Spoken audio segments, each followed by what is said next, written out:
Hello दोस्तों, Hindi mirror पर आपका स्वागत है। दोस्तों, अभी की वीडियो में जो कंटेंट लेकर आए हैं, जिन स्टूडेंट का सेकेंड ईयर थर्ड ईयर के स्टूडेंट्स का एनवायरनमेंट का पेपर होने वाला है, यानी कि पर्यावरण विज्ञान का, तो उससे संबंधित आपके क्वेश्चंस बहुत हमने अपलोड भी कर चुके हैं, लेकिन हम यूनिट वाइज आपको प्रोवाइड करा रहे हैं प्रश्न उत्तर।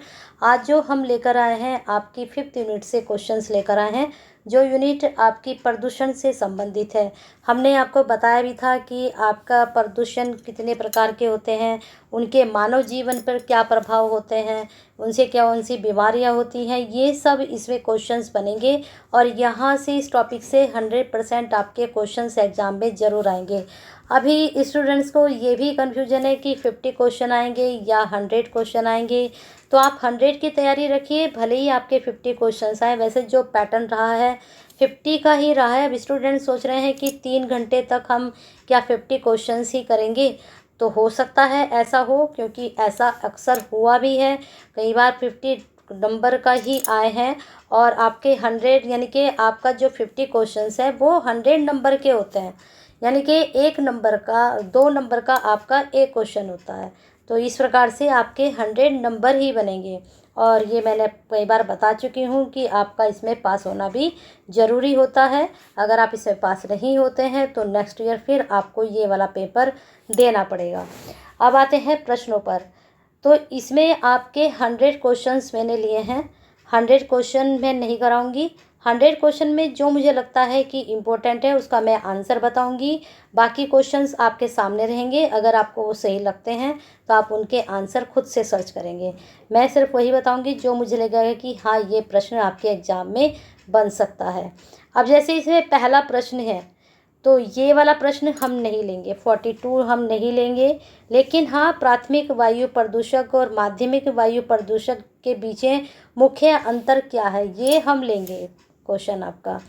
तो इसमें जो ऑप्शन यहाँ पर दे रखे हैं, यहाँ दे रखे हैं ऑप्शन भी नहीं पढ़ेंगे। जहाँ लेंथी ऑप्शन होंगे उनको नहीं पढ़ेंगे, सीधे सीधे आपको आंसर बताएंगे। तो 43 का आपका आंसर जाएगा सी। प्राथमिक प्रदूषक सीधे एक प्रक्रिया से उत्सर्जित होते हैं, जबकि माध्यमिक जो प्रदूषक होते हैं वो वातावरण में रासायनिक प्रतिक्रियाओं से उत्सर्जित होते हैं।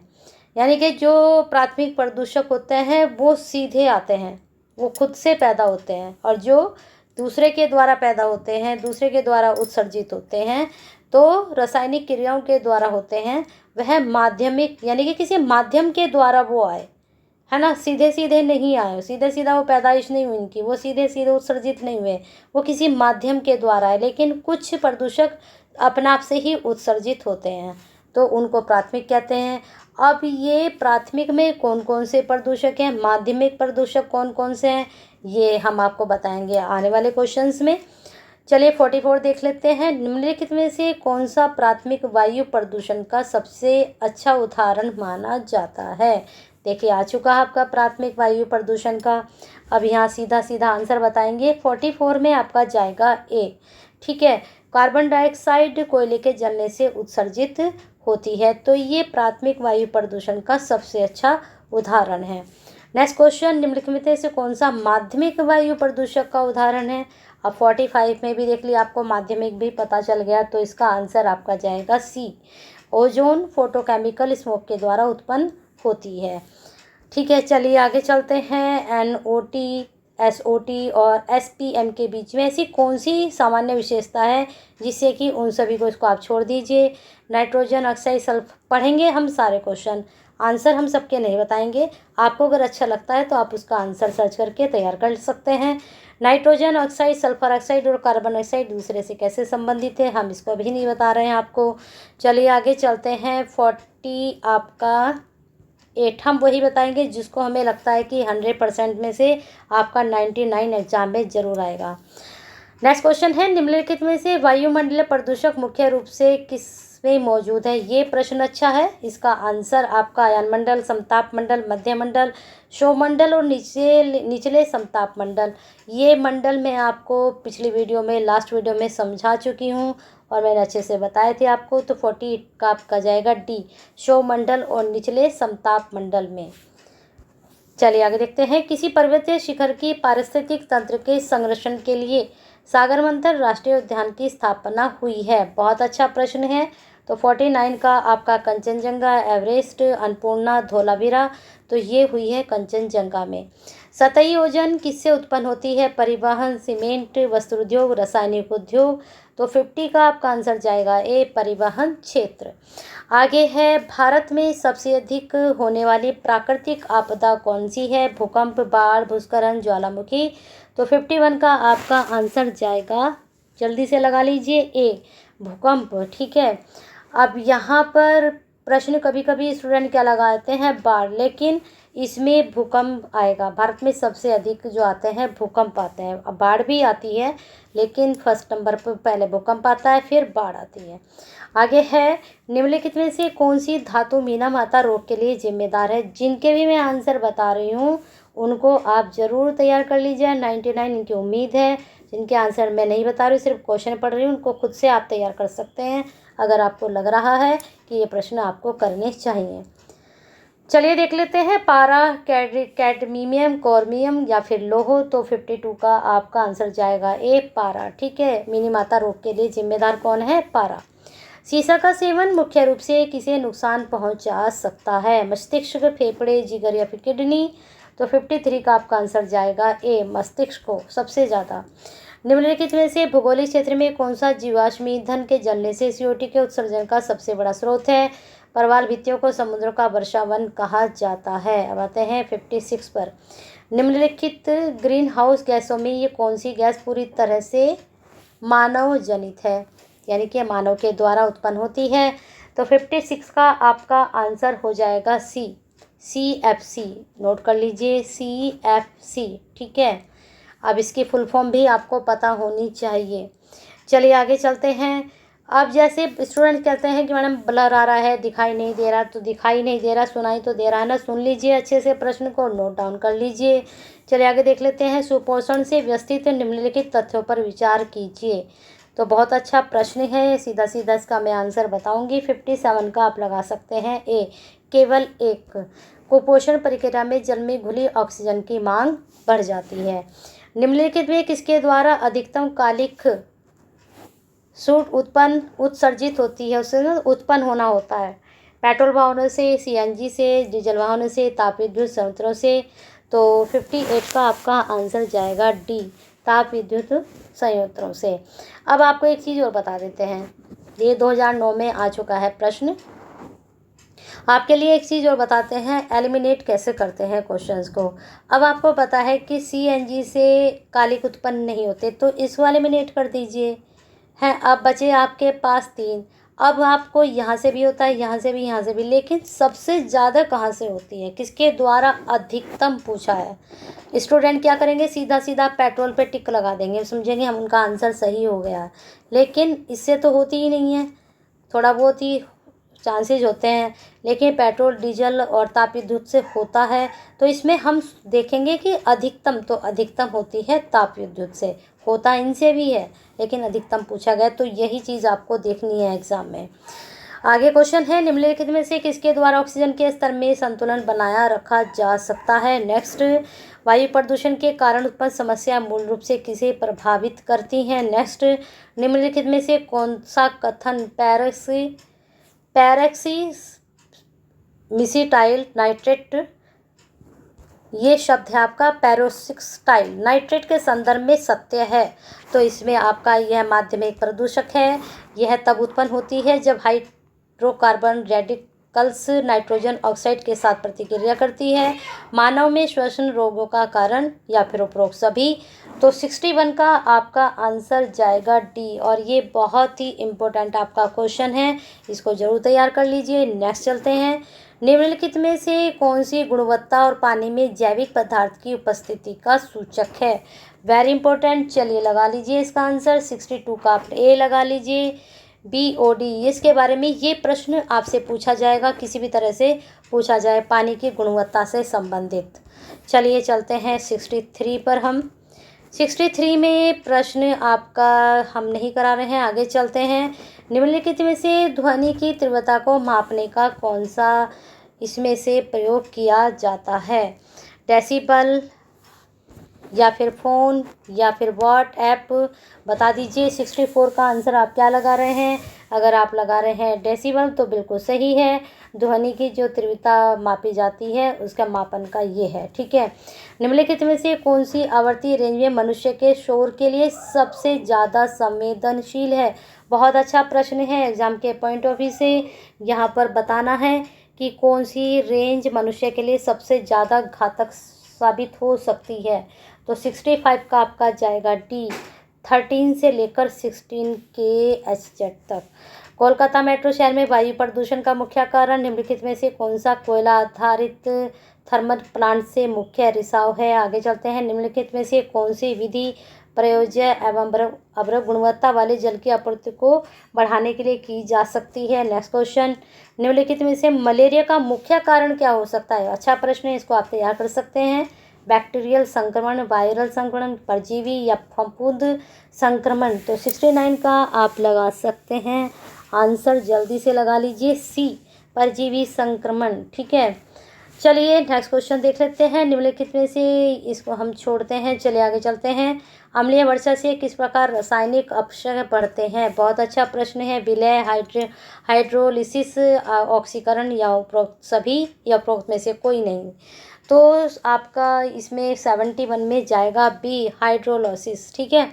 चलिए देखते हैं नेक्स्ट। निम्नलिखित में से कौन सी प्रक्रिया पृथ्वी की सतह पर या निकट चट्टान के, छोड़ देते हैं, चलिए आगे चलते हैं।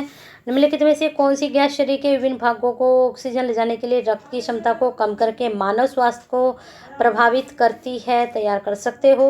नाइट्रोजन ऑक्साइड मानव स्वास्थ्य को कैसे प्रभावित करती है। ओजोन एक माध्यमिक वायु प्रदूषक के रूप में जाना जाता है। निम्नलिखित वायु प्रदूषकों में कौन सी गाड़ियाँ और ट्रकों से प्रदूषण का महत्वपूर्ण स्रोत नहीं है। निम्नलिखित में से सल्फर डाइऑक्साइड मुख्य रूप से निकलता है। ये अच्छा प्रश्न है। तो 77 का आप आंसर लगा सकते हैं, एक कार और ट्रकों से, ठीक है। चलिए चलते हैं 78 पर। नाइट्रोजन ऑक्साइड की उच्च एकाग्रता में से कौन सी समस्या उत्पन्न हो सकती है। अच्छा प्रश्न है।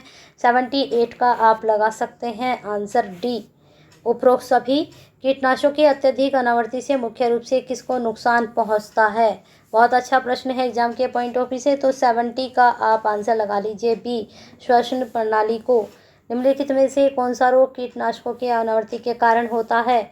बहुत अच्छा प्रश्न है। 80 का आप लगा लीजिए सी, कैंसर और मस्तिष्क संबंधी समस्याएं जो कि आजकल बहुत ज़्यादा हो रही हैं।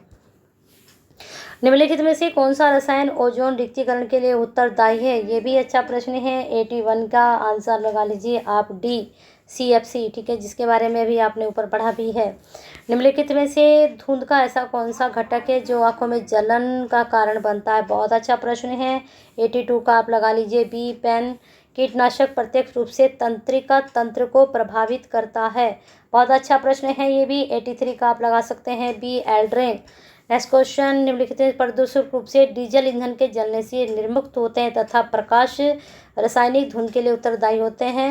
निम्नलिखित में से कौन सा ईंधन वातावरण में लीड के उन्मूलन के लिए मुख्य रूप से जिम्मेदार है। अच्छा प्रश्न है। 85 का बी लगा लीजिए, पेट्रोल। नेक्स्ट क्वेश्चन, मीथेन के अलावा लगभग सभी हाइड्रोजन किस समस्या को उत्पन्न करते हैं और यह स्थिति को बिगाड़ देते हैं। तो अमल के इसका 86 का आप आंसर लगा सकते हैं बी, 86 का आपका सी जाएगा, फोटोकेमिकल स्मोक में, ठीक है। कार्बन डाइऑक्साइड और मीथेन दोनों एक समान है क्योंकि, बहुत अच्छा प्रश्न है ये भी। तो इसमें लगा लीजिए कौन सा आप टिक लगा रहे हैं। 87 का अगर आप लगा रहे हैं सी, ग्लोबल वार्मिंग के लिए योगदान देती है, तो बहुत अच्छा है। चलिए आगे चलते हैं। निम्नलिखित में से nitrogen oxide, sulphur dioxide, carbon dioxide प्रदूषक का मुख्य स्रोत क्या है। तो 88 का अगर आप लगा रहे हैं बी, वातावरण में प्रकाश रासायनिक प्रतिक्रिया, तो बिल्कुल सही है। गर्मी के मौसम में छोड़ दीजिए। निम्नलिखित में कौन सा उपाय प्रदूषण को कम करने में सहायक होता है, कर सकते हो उसको, ठीक है। निम्नलिखित में से कौन सा वह कारण है जिससे विकासशील देशों में वायु प्रदूषण एक बढ़ती हुई समस्या बढ़ गई है। हाँ, ये आपका आ सकता है। तो 91 का आप लगा लीजिए डी, ठीक है, उपरोक्त सभी डाल लीजिए इसके अंदर। चलिए चलते हैं। निम्नलिखित में जल प्रदूषण का मुख्य कारक क्या है। बहुत अच्छा प्रश्न। तो 92 का आपका जाएगा ए, सीवेज पानी। जो सीवेज पानी होता है उससे ज़्यादा जल प्रदूषण होता है। कारण सभी हैं, अम्लीय भी है, औद्योगिक भी है, लेकिन अधिकतर जो होता है मुख्य कारक सीवेज पानी होता है, जिससे जल प्रदूषण होता है। नेक्स्ट है, निम्नलिखित में से कौन जल निकायों में ऑक्सीजन की कमी का कारण बताता है? बहुत अच्छा प्रश्न है। तो 93 का आपका आंसर जाएगा सी, सूक्ष्म जीव। निम्नलिखित में से कौन सा एक जल जनित रोग यानी कि जल के कारण होता है? तो 94 में आपका जाएगा डी, हैजा। हैजा जो होता है जल की कमी के कारण होता है। बहुत अच्छा प्रश्न है। डायरिया देखिए किससे होता है, मैंने यहाँ पर ब्लू बेबी सिंड्रोम किसके कारण होता है? सभी की बीमारी आपको पता होनी चाहिए, यहाँ से प्रश्न का जरूर बनेगा आपका। आगे है, निम्नलिखित में से भारतीय तटीय इलाकों में जल का प्रदूषक कौन सा है? बहुत अच्छा प्रश्न है ये भी। तो 95 का आपका जाएगा सी, औद्योगिक अपशिष्ट। भारतीय जो तटीय इलाके हैं, क्योंकि वो सीधा सीधा कहा जाता है तटीय इलाकों के, जो हमारे जैसे गंगा है, जमुना है, इनमें सीधा सीधा ये प्रवेश करता है। नेक्स्ट क्वेश्चन, निम्नलिखित में से किसके कारण से भारत में ईंधन की कमी से प्रदूषकों के अधिकतम उत्सर्जन होता है? तो 97 का आपका आंसर क्या जाएगा? बी, लकड़ी। ठीक है। नेक्स्ट है, निम्नलिखित में से कौन से प्राथमिक वायु प्रदूषक नहीं है? आपको मैंने बताया था शुरू में ही ये प्रश्न आया था, प्राथमिक और द्वितीयक। तो प्राथमिक प्रदूषक नहीं पूछा है, बाकी 3 होंगे। तो 98 का आपका क्या जाएगा? सी, ओजोन। ठीक है। मीथेन प्रथम है, सल्फर डाइऑक्साइड प्रथम है, अभ्रक प्रथम है। तो याद रखिएगा प्राथमिक वायु प्रदूषक, ये शुरू में ही आपसे मैंने कहा था कि आपको ये भी पता होना चाहिए। चलिए नेक्स्ट चलते हैं। निम्नलिखित में से कौन सा कथन ध्वनि और ध्वनि प्रदूषण के संबंध में सही है? ये प्रश्न भी आपका बहुत अच्छा है, 99। तो इसका बी आप जाट्यमान ध्वनि के उच्चतम डेसिबल स्रोतों में से एक है। संबंध में सही पूछा है, नहीं सही। आगे चलते हैं 100 क्वेश्चन पर। ये तो बहुत ही ब्लर आ रहा है, ये तो हम भी नहीं देख पा रहे हैं। ठीक है, चलिए आगे देखते हैं। यहाँ अच्छा आ रहा है, यहाँ से देख लेते हैं। निम्नलिखित में से कौन सी मुख्य पर्यावरण समस्या नहीं है जो नाइट्रोजन चक्र में मानवीय हस्तक्षेप से उत्पन्न होती है? तो इसमें देख लीजिए कौन सी उत्पन्न होती है। 118 का आपका आंसर चला जाएगा डी, ओजोन रिक्तीकरण। तो इस प्रकार से 50 क्वेश्चंस आपको मिल चुके हैं। 50 आपको नेक्स्ट वीडियो में मिलेंगे। तब तक आपको क्या करना है, हिंदी वीडियो के साथ बने रहना है। कल ये आपको आगे के 50 क्वेश्चंस मिलेंगे। उसके बाद आपकी जो 3rd यूनिट है उसको हम लेकर आएंगे।